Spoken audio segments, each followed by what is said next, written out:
সড়ক দুর্ঘটনায় গুরুতর আহত হয়ে হাসপাতালে ভর্তি আছে সার্জিস আলম। এখন কেমন আছে, কিভাবে আছে?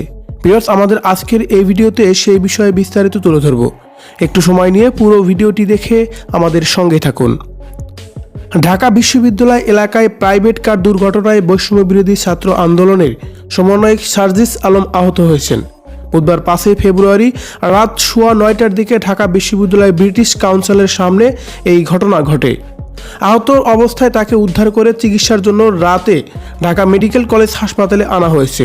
হাসপাতালে নিয়ে বিশ্ববিদ্যালয়ের 21 হলের শিক্ষার্থী শুভ হাওলাদার বলেন, সার্জিস আলম ভাই ঢাকা বিশ্ববিদ্যালয় দিয়ে বাংলা মোটর কেন্দ্রীয় অফিসে যাচ্ছিলেন।